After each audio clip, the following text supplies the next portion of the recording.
louvado seja Deus por mais uma oportunidade que Ele nos concede de estarmos na sua casa. Antes de qualquer coisa, eu quero louvar a Deus por essa oportunidade, mais uma oportunidade de estar aqui com vocês. Eu agradeço a Deus por essa responsabilidade, mas também por essa dádiva que é poder estar aqui cultuando em um culto tão especial, em um dia tão especial que o Senhor preparou para cada um de nós. A minha gratidão à irmã Maria Aparecida pelo convite que me foi feito. Agradecendo a ela, eu agradeço a toda a liderança desse conjunto, desse círculo de oração, ao pastor da igreja, que mais uma vez me cede esse espaço, me recebeu com muito carinho. Eu me sinto abençoado de estar aqui com vocês, muito grato a Deus, e eu quero parabenizá-las por estes 50 anos que esse conjunto está de pé, que esse conjunto está adorando a Deus, servindo a Deus, apesar das lutas, apesar das dificuldades. Vocês estão aqui, e louvado seja Deus, porque até aqui o Senhor tem ajudado vocês, o Senhor tem sustentado vocês, e o Senhor tem usado vocês. Aqui a minha gratidão e também o meu desejo público, que Deus continue abençoando, e se Cristo não voltar, que venham mais 50, mais 50 e mais 50, e que vocês continuem nessa força, nessa graça, porque nós sabemos, irmãos, que não é fácil. Nós muitas vezes viemos para o culto, adoramos, glorificamos a Deus, cultuamos a Deus, mas nós precisamos entender que a igreja, o simples fato de você vir para o culto, não foi porque você simplesmente quis, desejou, se arrumou e veio. Acima de tudo tem a graça de Deus, a presença de Deus que te atraiu, mas nós precisamos reconhecer que muitos de nós estamos de pé, porque essas mulheres não cessam de orar, elas clamam. Tem gente que nem sabe, mas essas mulheres estão orando pela sua vida, elas estão clamando pelos jovens, pelos adolescentes, pelo pastor. Essas mulheres, elas têm um papel fundamental na igreja, que é orar, e orar sem cessar. É por isso que muitos de nós estamos aqui, porque elas continuam orando, elas continuam clamando, e Deus continua respondendo a oração delas. Então que sejamos gratos pela vida dessas mulheres, e que Deus em tudo continue as abençoando em nome de Jesus. Amém? Amém. Primeira carta de Pedro, capítulo de número 3, versículo de número 10 em diante. Primeira carta de Pedro, capítulo de número 3, versículo de número 10 em diante. Diz o texto sagrado: porque quem quer amar a vida e ver os dias bons, refreie a sua língua do mal, e os seus lábios não falem engano.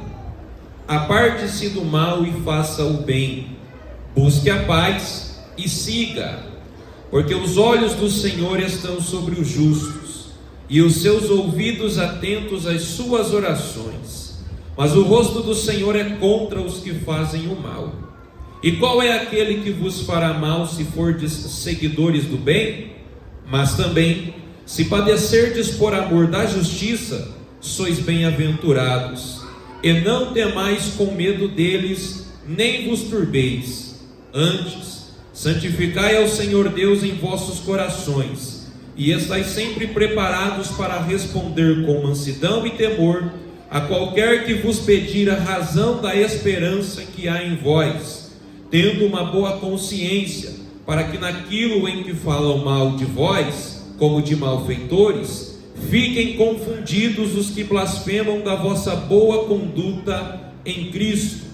Porque melhor é que padeçais fazendo o bem, se a vontade de Deus assim o quer, do que fazendo mal. E você pode tomar o seu assento, glorificando a Deus nessa noite.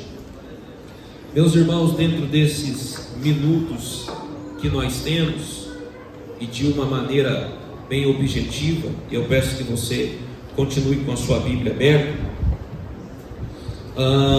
Este tema que foi escolhido é um tema um tanto quanto confortante para os nossos corações, bem como necessário. É muito bom saber que os olhos do Senhor estão sobre nós. É muito bom saber que os seus ouvidos estão atentos às nossas orações. É muito bom ter um Deus que nos vê, um Deus que nos ouve e um Deus que todos os dias tem o prazer e o zelo de cuidar da nossa vida, de cuidar da nossa alma e não permitir que nada nos falte. Um Deus sempre presente nos momentos de angústia, nos momentos de provações. É Ele quem não tira os olhos de nós, é Ele quem ouve as nossas orações e é Ele quem age em nosso favor. Este versículo tema reflete o cuidado, o amor e a graça de Deus. Você só chegou aqui por causa da graça dele. Você só chegou aqui porque Ele não tirou os olhos de você.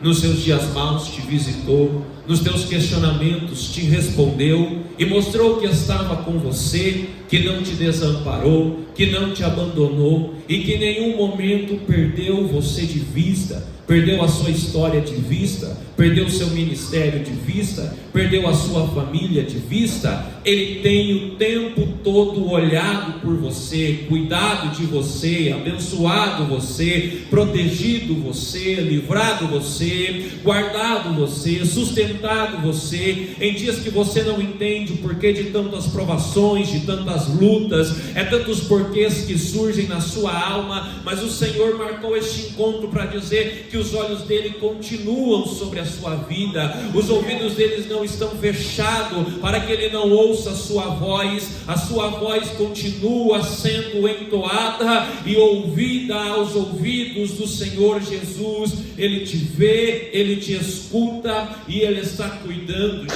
você. Essa carta que nós lemos, ou melhor, essas duas cartas em que este versículo está inserido, são cartas consideradas católicas ou gerais, universais, destinadas a um grupo maior de cristãos e gentios, grupos os quais estavam no Ponto, Galácia, Capadócia, Ásia e Bitínia, grupos os quais o apóstolo Paulo ainda não havia alcançado em suas viagens missionárias. Ora, o contexto ou o conteúdo dessas duas cartas que escreve Pedro são conteúdos, palavras, mensagens que nós podemos dizer pastorais. Pedro se via naquela posição e tinha o pleno cuidado de exortar o povo, de alertar ao povo e também de trazer a eles a esperança e que eles continuassem firmes em suas condutas, em sua fé e não a abandonasse, porque o dia do Senhor estava próximo. Com a sua Bíblia aberta, leia comigo o capítulo de número 1, a partir do verso de número 3. Pedro escreve dizendo: bendito seja o Deus e Pai de nosso Senhor Jesus Cristo, que segundo a sua grande misericórdia nos gerou de novo para uma viva esperança pela ressurreição de Jesus Cristo dentre os mortos, para uma herança incorruptível, incontaminável e que não se pode murchar, guardada nos céus para vós, que mediante a fé estáis guardados no poder de Deus para a salvação, já prestes para se revelar no último tempo, em que vós grandemente vos alegrais, ainda que agora importa, sendo necessário que estejais por um pouco contristados com várias tentações, para que a prova da vossa fé, muito mais preciosa do que o ouro que perece e é provada pelo fogo, se ache em louvor e honra e glória na revelação de Jesus Cristo, ao qual, não o havendo visto, amais, no qual, não o vendo agora, mas crendo vos alegrais com gozo indescritível e glorioso, alcançando o fim da vossa fé, a salvação das vossas almas. Versículo 13: portanto, cingindo os lombos do vosso entendimento, sede sóbrios e esperai inteiramente na graça que se vos ofereceu na revelação de Jesus Cristo, como filhos obedientes, não vos conformando com as concupiscências que antes havia em vossa ignorância, mas como é santo aquele que vos chamou, sede vós também santos em toda a vossa maneira de viver. Olha que conselho maravilhoso, olha que palavra de instrução e direção. Porquanto está escrito: sede santos, porque eu sou santo. E se invocais por Pai, aquele que sem acepção de pessoas julga segundo a obra de cada um, andai em temor durante o tempo da vossa peregrinação, sabendo que não foi com coisas corruptíveis, como prata ou ouro, que fostes comprados, resgatados da vossa vã maneira de viver, mas com precioso sangue de Jesus Cristo. Capítulo de número 2: deixando pois toda a malícia e todo o engano e fingimentos e invejas e todas as murmurações, desejai afetuosamente, como meninos novamente nascidos, o leite racional, não falsificado, para que por ele vades crescendo. Versículo de número 11: se você puder, comece a glorificar a Deus, porque tem hora que a gente não precisa enfeitar, ajustar nada. A própria palavra fala por si só. Amados, peço-vos como a peregrinos e forasteiros, que vos abstenhais das concupiscências carnais, que combatem contra a alma, tendo o vosso viver honesto entre os gentios. Olha só o que ele vai continuar dizendo no versículo de número 19, continuando aconselhando a igreja: porque é coisa agradável que alguém, por causa da consciência para com Deus, sofra agravos, padecendo injustamente. Porque que glória seria esta, se pecando sois esbofeteados e sofreis, mas se fazendo bem sois afligidos e o sofreis? Isto é agradável para Deus. Oh glória! Ele não para por aí, ele continua dizendo no capítulo de número 5 e o verso de número 6: humilhai-vos pois debaixo da potente mão de Deus, para que a seu tempo vos exalte, lançando sobre ele toda a vossa ansiedade, porque ele tem cuidado de vós. O Pedro está dizendo para aquele povo, para aqueles peregrinos, para que eles continuassem e não desistissem, para que eles continuassem adorando, para que eles continuassem abandonando toda a malícia, toda a impureza, todo o pecado. Imagina só o teu pastor trazendo este conselho para você. Era o que Pedro estava fazendo com aquele povo, os exortando e os encorajando, porque ele também vai dizer: oh glória, que o fim de todas as coisas estava próximo. Ele vai também dizer na sua segunda carta que o Senhor, ele não retarda a sua promessa. Isso porque antes ele também tinha dito que desde a antiguidade, alguém dizia que Jesus ia vir, e então surgiu esse questionamento: ele está falando há tanto tempo que vai vir, e as coisas permanecem como elas foram criadas. Oh glória! Só que aí o Pedro vai dizer que o Senhor, ele não retarda a sua promessa.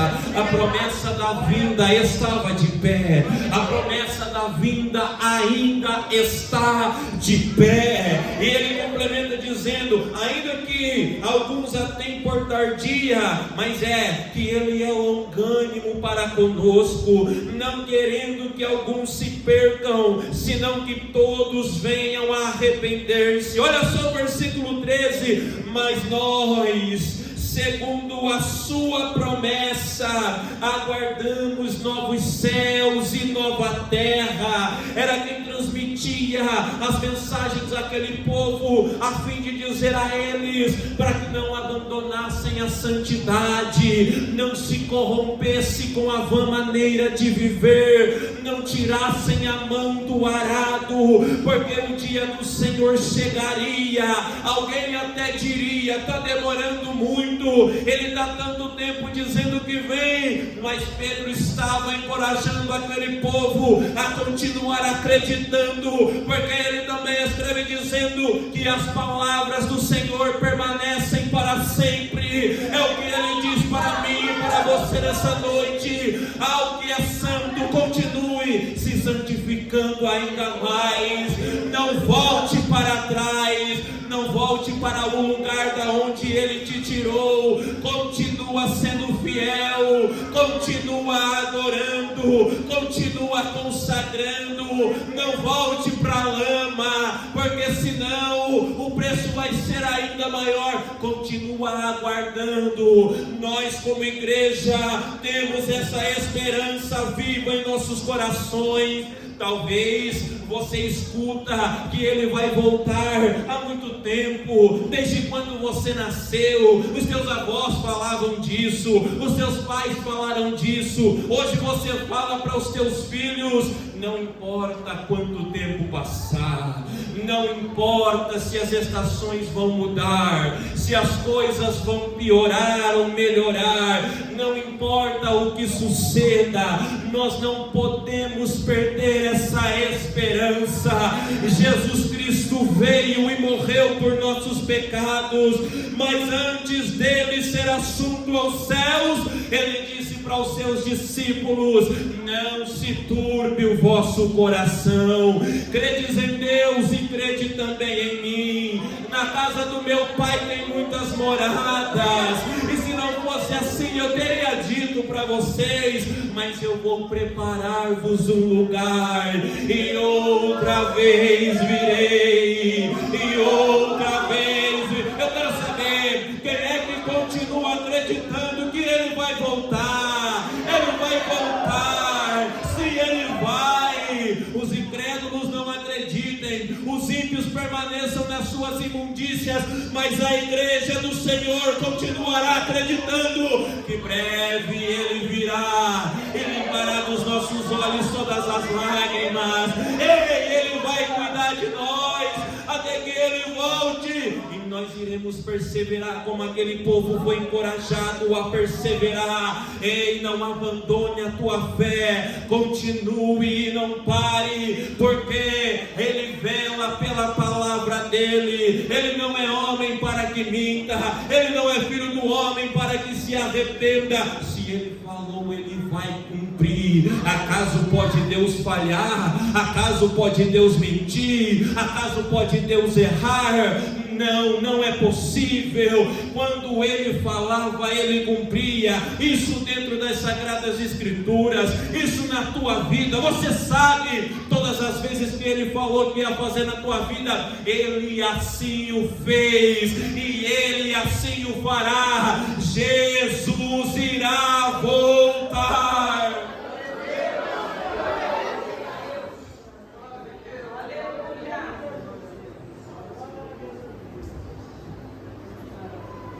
Este era um pouco do contexto daquela carta. O autor dessa carta é Pedro. Parece um tanto quanto simples, mas ao olharmos isso, pastor, eu enxergo a graça de Deus. Por que é que eu enxergo a graça de Deus?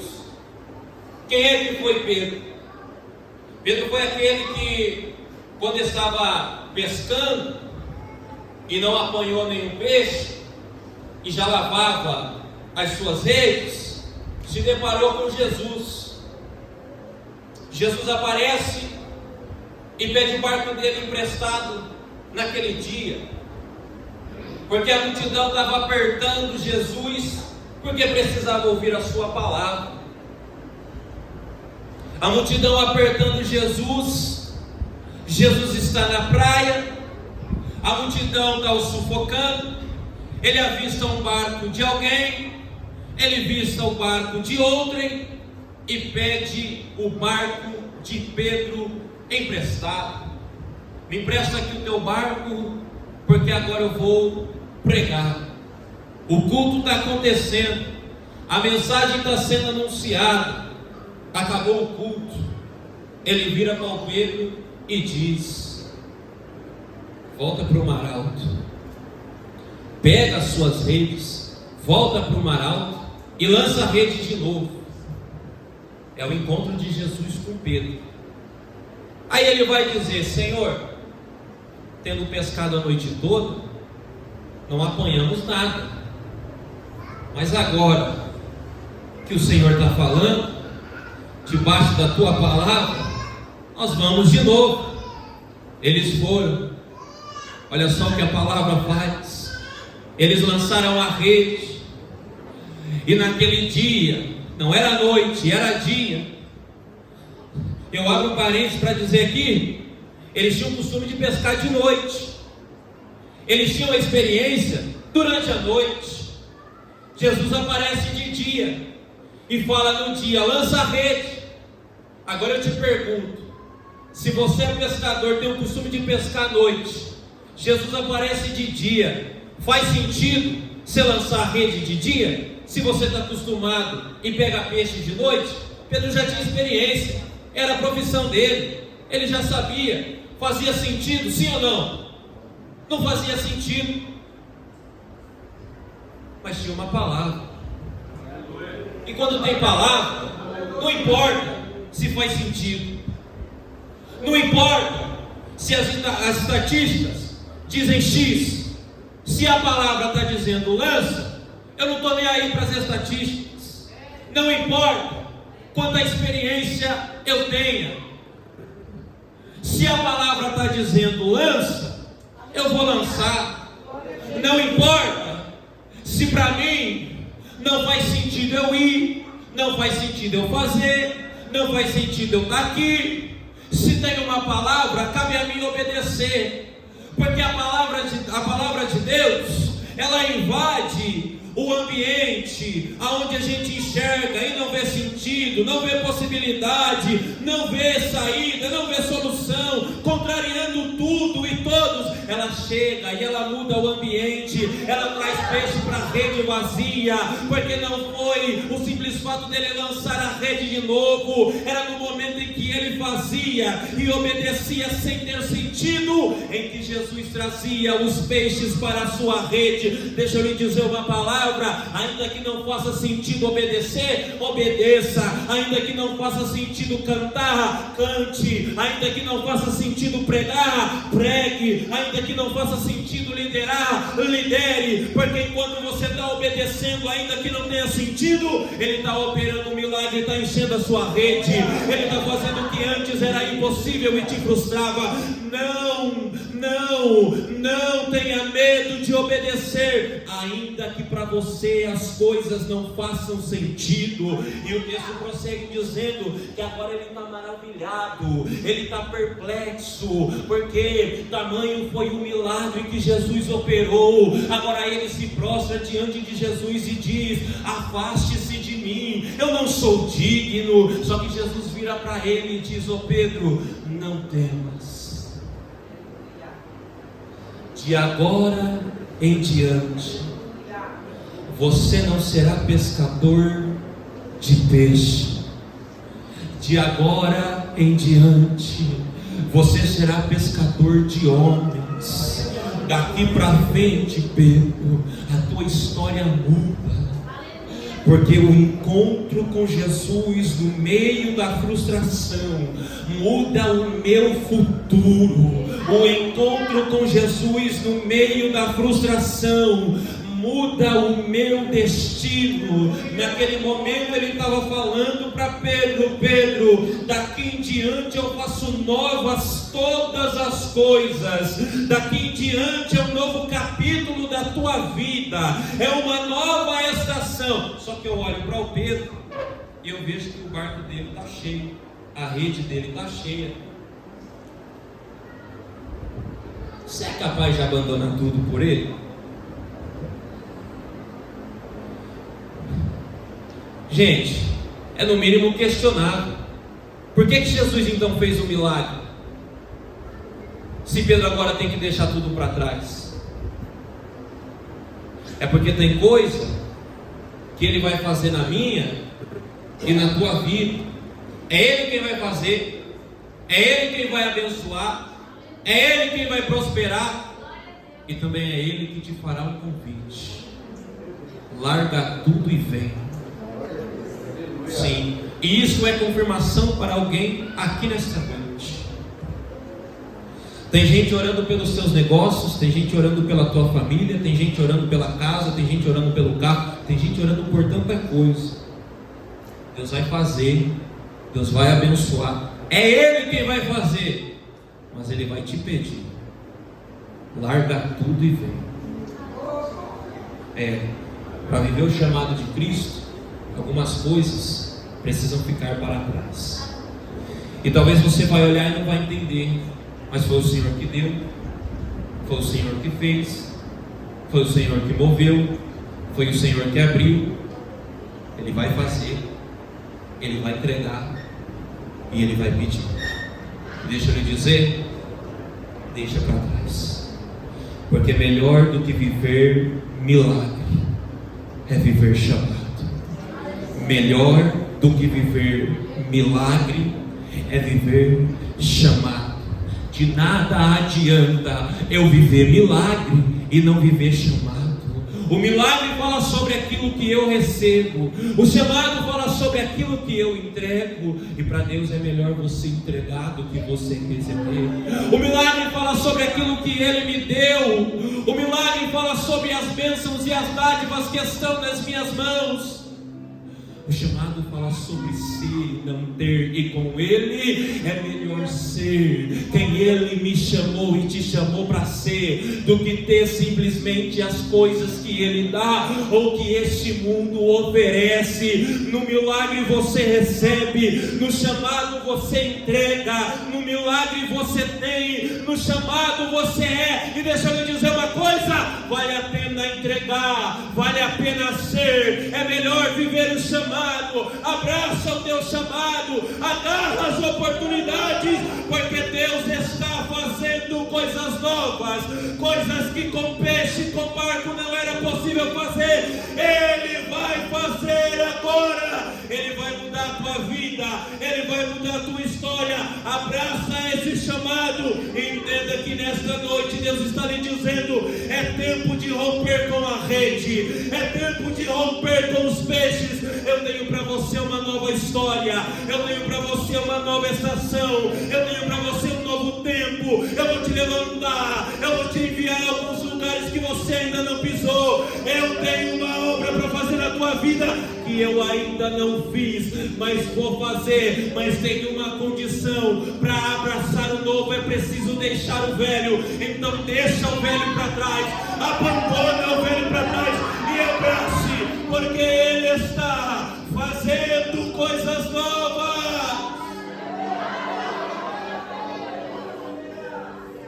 É o chamado dele.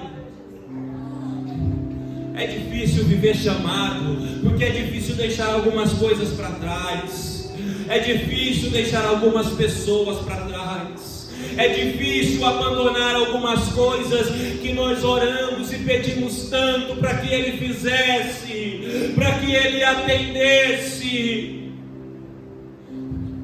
Mas não tem como acessar o novo carregando o velho. Até quando você vai segurar o que é para você soltar, diz o Senhor? Até quando? Eu estou te chamando e você sabe. Eu já falei e hoje estou repetindo, você sabe. Aí alguém diz: mas por que o senhor não faz? O senhor não falou? A pergunta que o céu te faz: você já abandonou?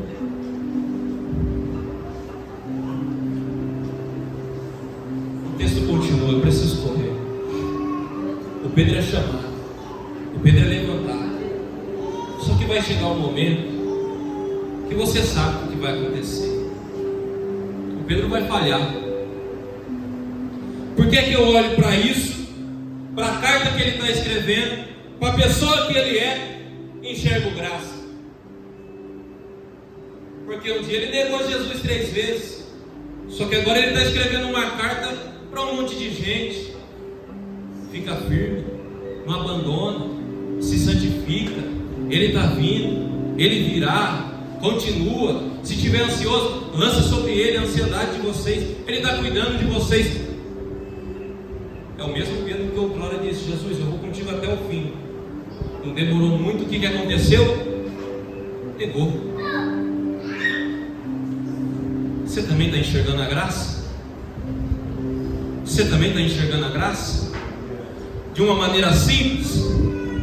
Ele está usando para abençoar alguém, para trazer cura para a alma de alguém.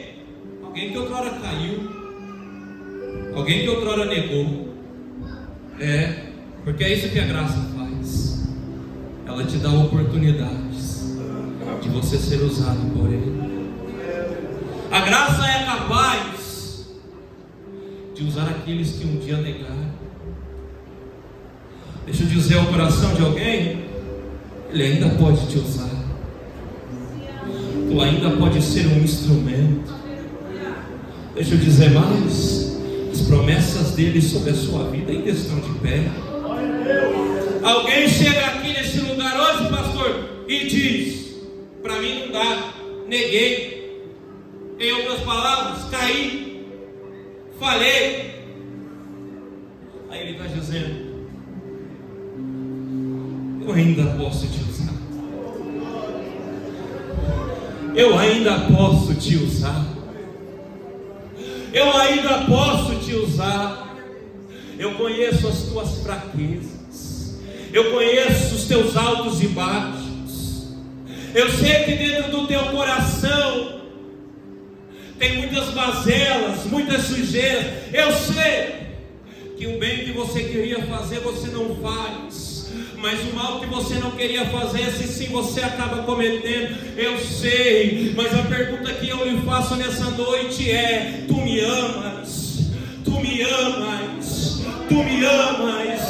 Tu me amas? Tu me amas? Tu me amas?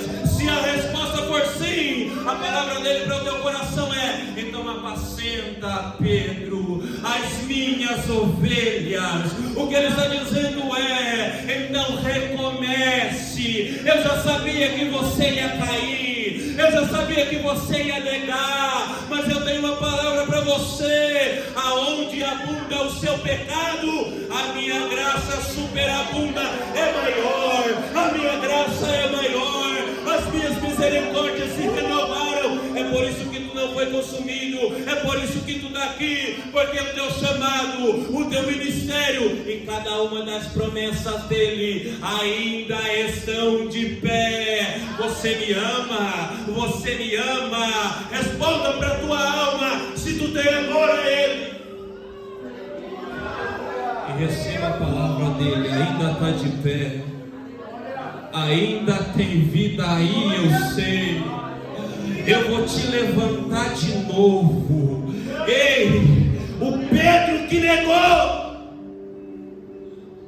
é o Pedro que lá em Atos 1 está desesperado, orando como 119, mas ele aguardando a promessa do Espírito.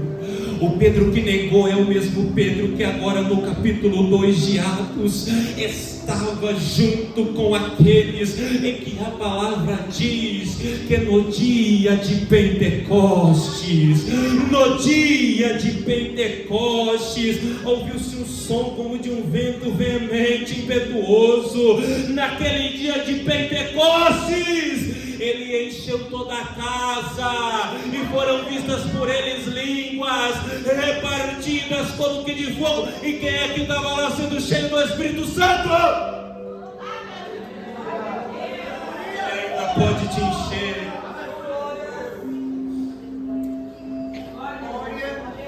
Tu é o alvo da promessa de Joel 2. Nos últimos dias ele derramará do teu espírito. A promessa também é para você. Hoje ele vai te restaurar. Talvez tu entrou aqui no Pedro que negou, mas tu vai sair daqui com o Pedro de Atos 2, porque nessa noite ele vai encher essa casa. E aonde tiver uma mão levantada, e aonde tiver os verdadeiros adoradores adorando a ele vai passeando no meio dessa casa. E o mesmo que aconteceu em Atos 2 sucederá aqui nesta noite, aonde ele encontrar os crentes orando e aguardando a sua promessa, ele também vai derramar do seu espírito e cumprir. Será que nessa noite tem alguém? Será que nessa noite tem alguém que pode orar, que pode levantar a mão e que pode falar para ele: Senhor, como foi em Atos 2, que seja agora, que seja agora, que seja agora.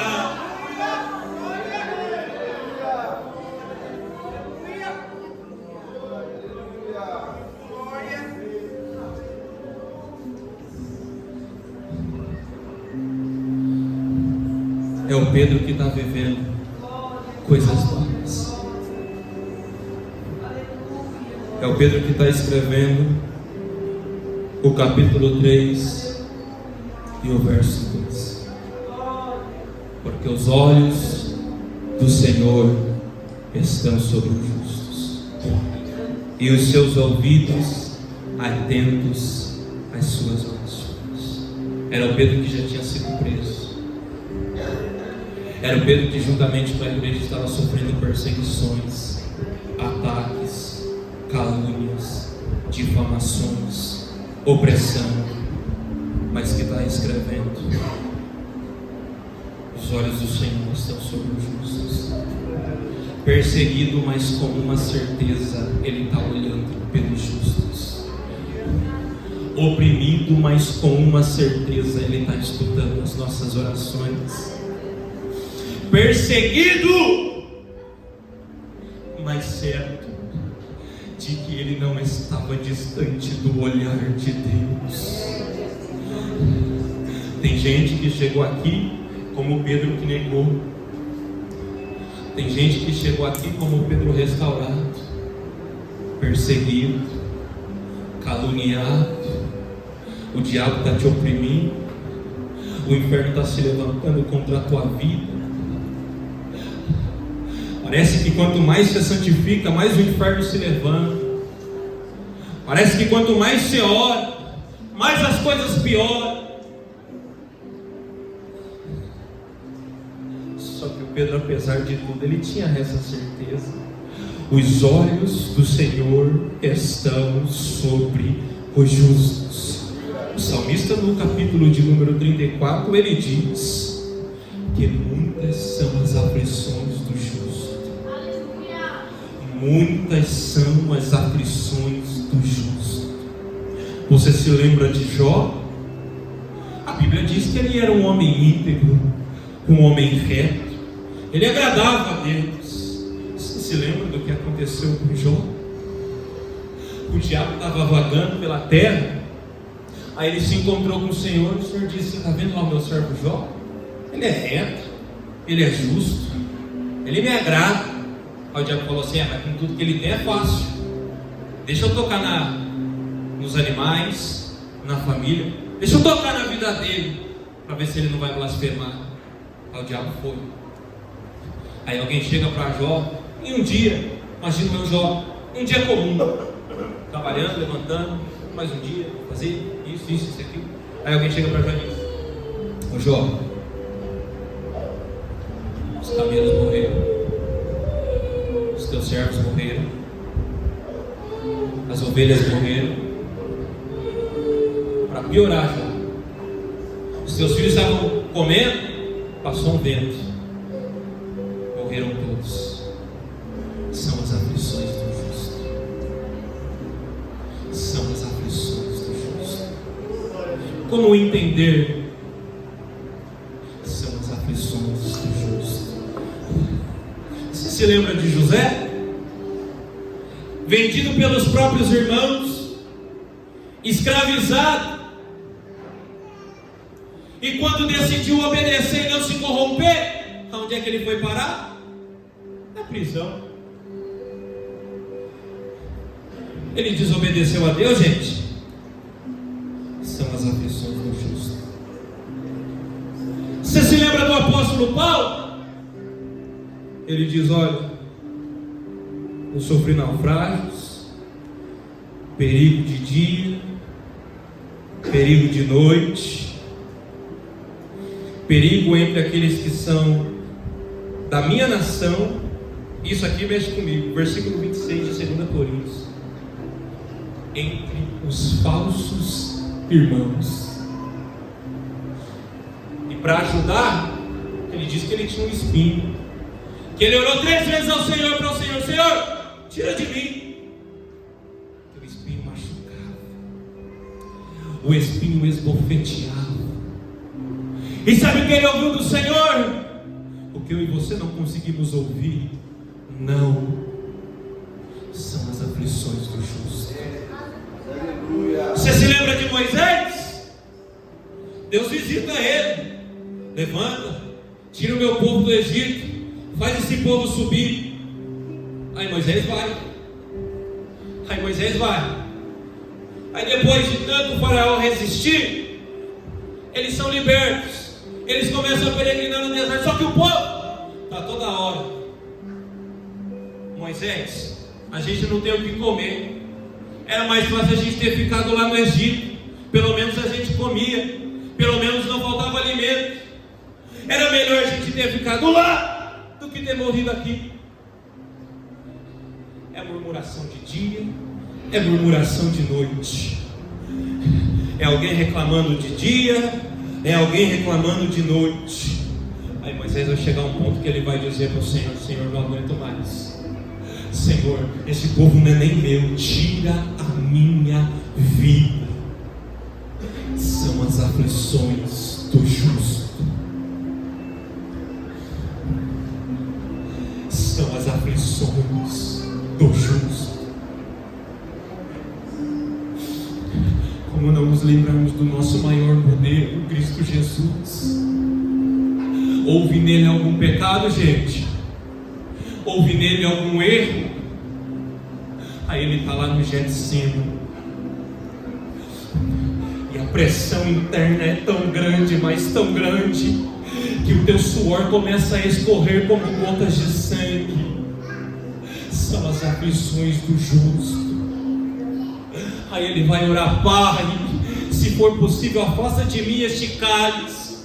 Afastou, gente? Afastou? São as aflições do justo.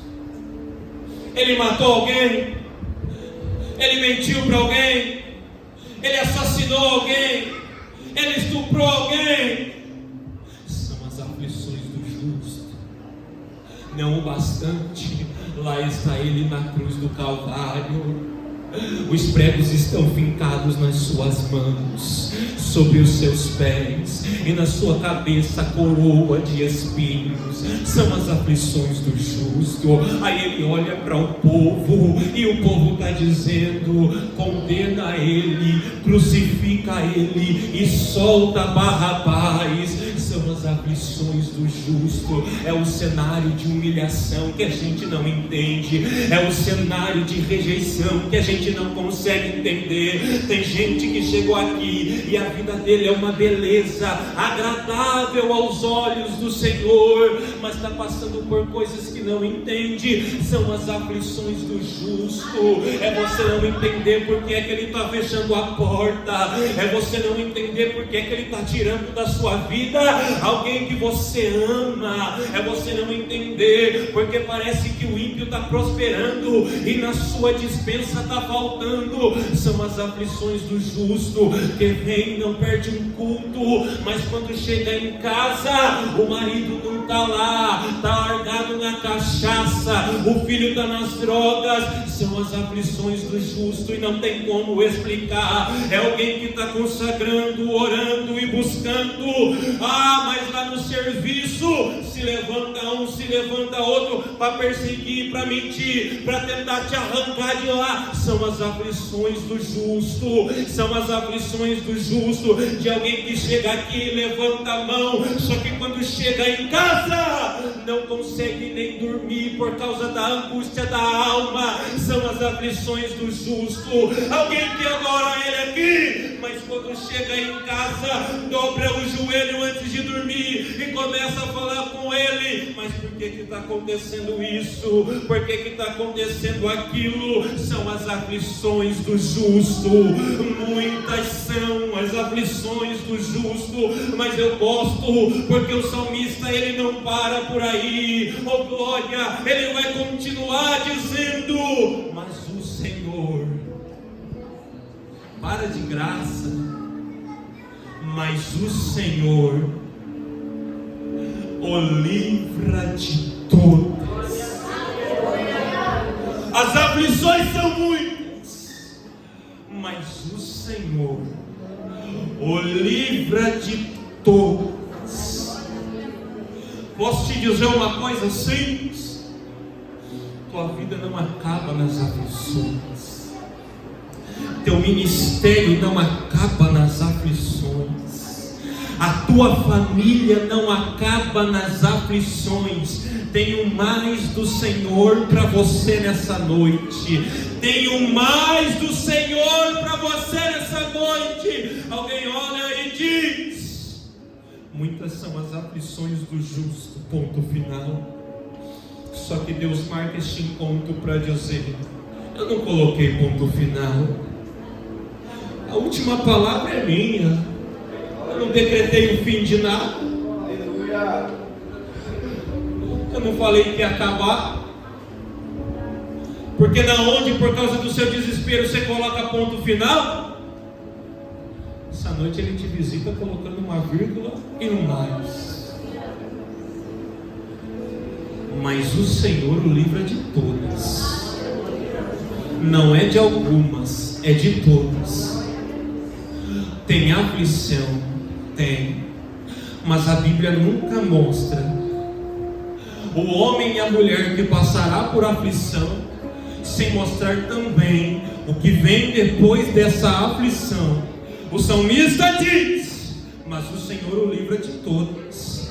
O Paulo diz: eu sofri perigo, sofri naufrágio, perigo entre os meus irmãos. Eu tinha um espinho, orei, ele não tirou. Só que ele complementa dizendo: eu ouvi uma voz que dizia: Paulo, a minha graça te basta. Tem espinho? Tem, mas tem graça. Tem aflição? Tem, mas tem livramento. A história de José não acabou com ele preso. A história de José não acabou com ele sendo lágrima, tem consolo. Da mesma forma que nem aflição tem socorro. Eu sou o teu socorro no meio da tua angústia, no meio da tua aflição, no meio da tua adversidade. Ei, se a dor te acompanha, fica tranquila.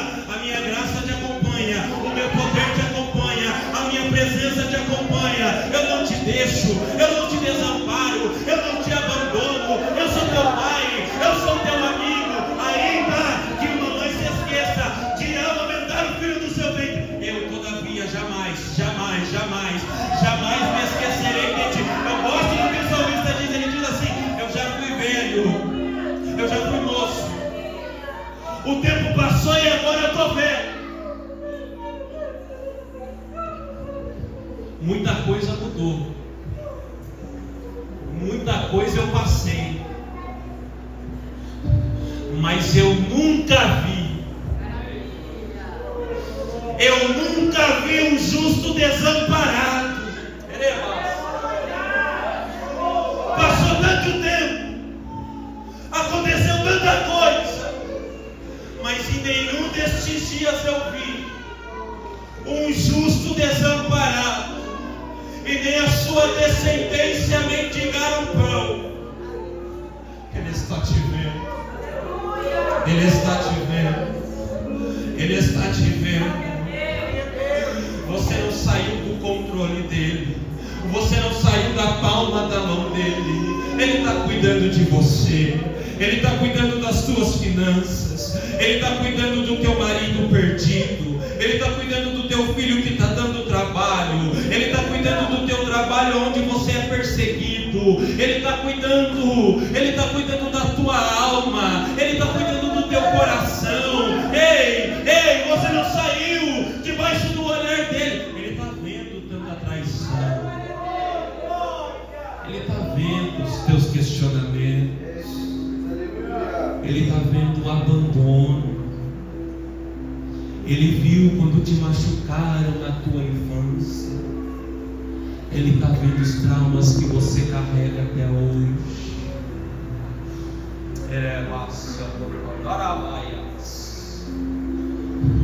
Não tem nada desapercebido diante dele. Muitas são as aflições do justo, mas de todas o Senhor o livra. Os olhos do Senhor estão sobre os justos, e aqui eu finalizo, e os seus ouvidos atentos às suas orações. Aleluia. Sim, aleluia, glória a Deus por isso. Ainda bem que Ele te ouve, né?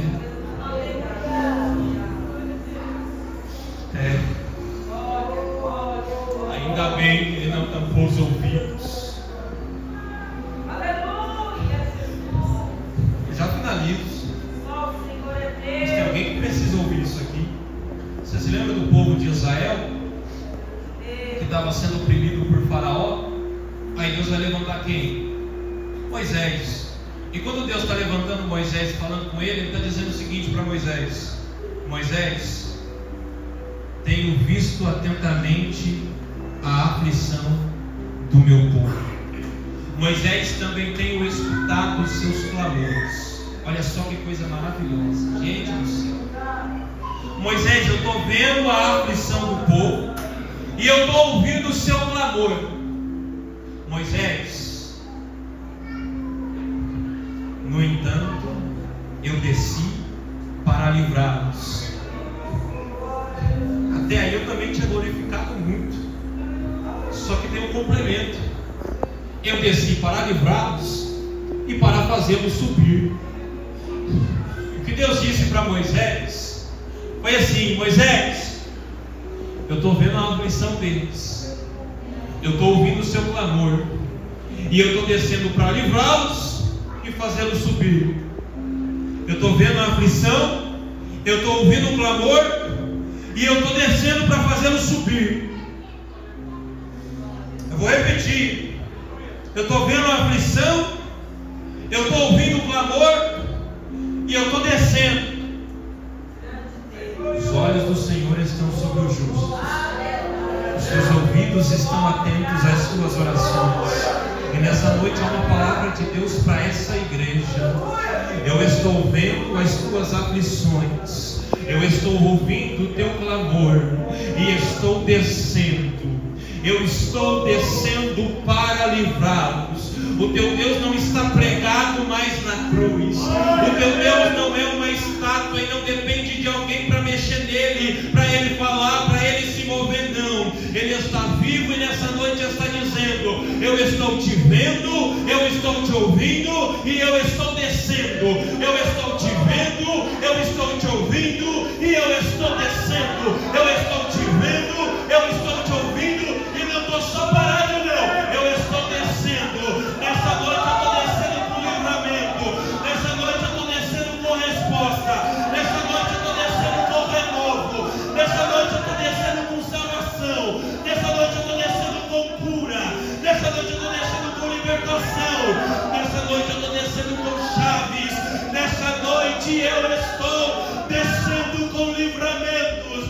Nessa noite eu estou agindo, porque o teu Deus, Ele não está só te vendo, Ele não está só te ouvindo, Ele está trabalhando por você.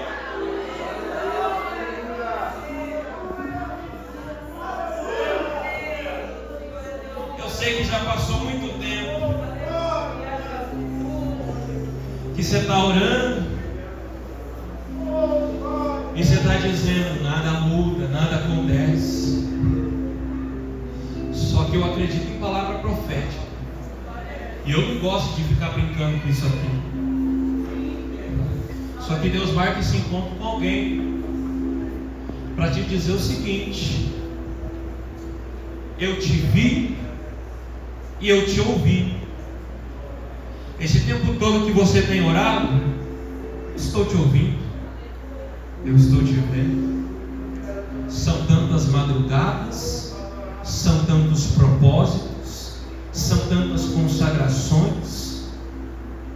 Esse tempo todo em que você orava e me dizia: o Senhor não vai mudar, o Senhor não vai fazer. Eu estou aqui para fazer a sua vontade, mas está doendo tanto. Foram tantas traições, foram tantas feridas. Parece que não está mudando nada, Deus. O Senhor diz que se agrada de mim, mas o Senhor não muda a minha situação.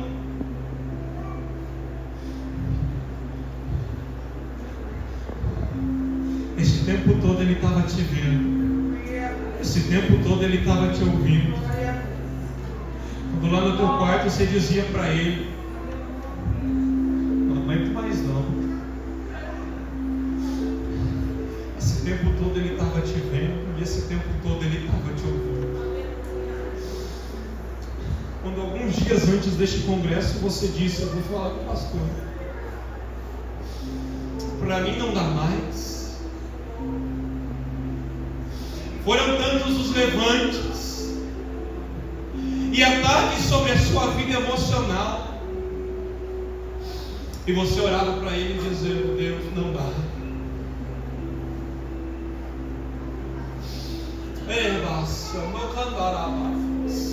Aleluia.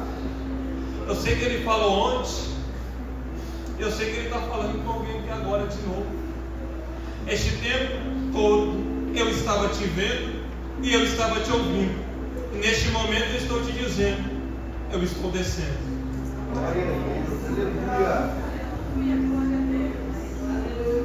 Não vai ficar só com a promessa.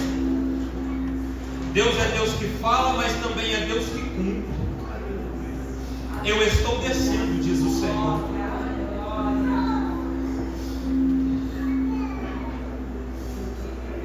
Você não pediu uma resposta? Sou eu quem falo contigo nesta noite. Você não pediu um sinal? Sou eu quem falo contigo nesta noite. Eu estou descendo, e o que antes era promessa, te prepara, diz o Senhor, porque passará a ser realidade. Eu estava te vendo e estava te ouvindo, mas agora eu estou mudando, transformando e cumprindo a minha palavra, diz o Senhor. Você achou que ia ficar só na promessa, não é? Tanto culto que você vinha e dizia: eu acredito nas suas promessas, porque Ele sempre usava alguém para dizer: está de pé, continua, não para. Só que o tempo, Ele mostrou para você que talvez as coisas iam ficar só nas promessas, é ou não é?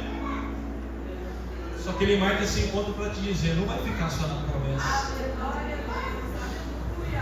Você está preparada para ver aquele homem do teu lado?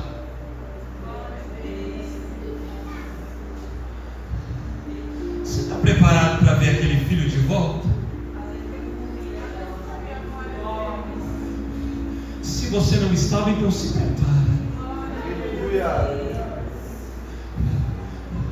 Se você não estava, então se prontifica. Fala com o teu pastor hoje, fala para ele: pastor, daqui uns dias o Senhor marca para mim um culto de ação de graças. Você pode falar com ele.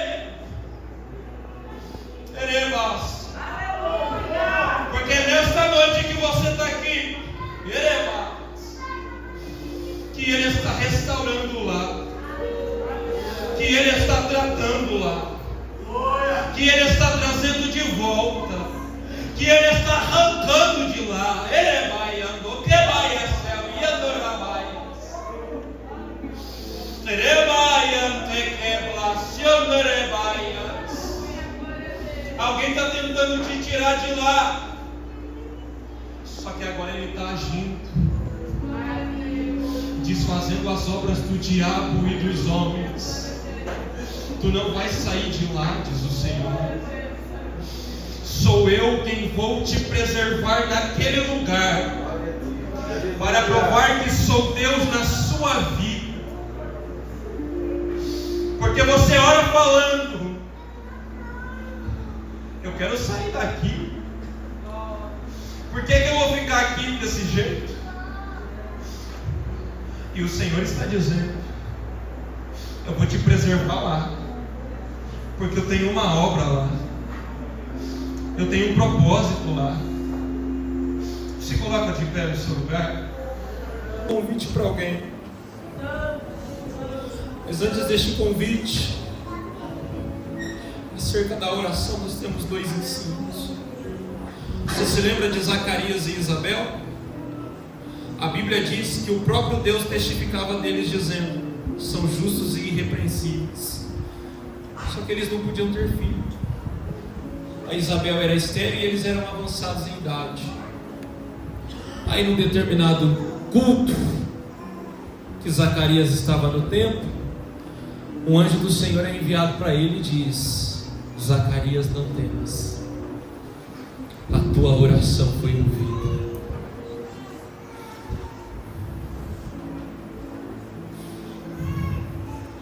A tua oração foi ouvida. Só que quando eu olho para Zacarias e eu vejo um anjo falando para ele: sua oração foi ouvida, eu não olho a oração de Zacarias. Quando eu olho para Ana, eu vejo que ela está amargurada, dando sinais de depressão, mas está orando. E qual é a oração dela? Se o Senhor me der um filho homem, eu vou te devolver. Está registrada a oração dela. Em contrapartida, eu olho para Zacarias e Isabel e eu vejo só a resposta: a tua oração foi ouvida. Mas cadê o registro da oração? Aos homens não foi dado o conhecimento dessas orações.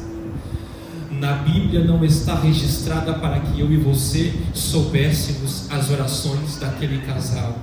Mas o anjo disse: Zacarias, Deus ouviu a tua oração. Júnior, o que é que isso tem a ver? É porque eu estou pregando para alguém que ninguém sabe da tua oração.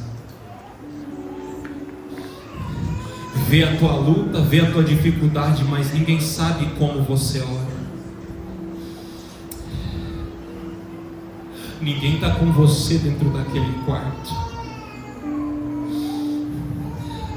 Mas o Deus que você veio adorar nessa noite, Ele te diz: o que os homens não ouviram, eu ouvi. O que os homens não viram, eu vi. O que não se tornou conhecido ao teu pastor, é conhecido diante de mim. O que você não partilhou com a tua esposa, chegou até os meus ouvidos.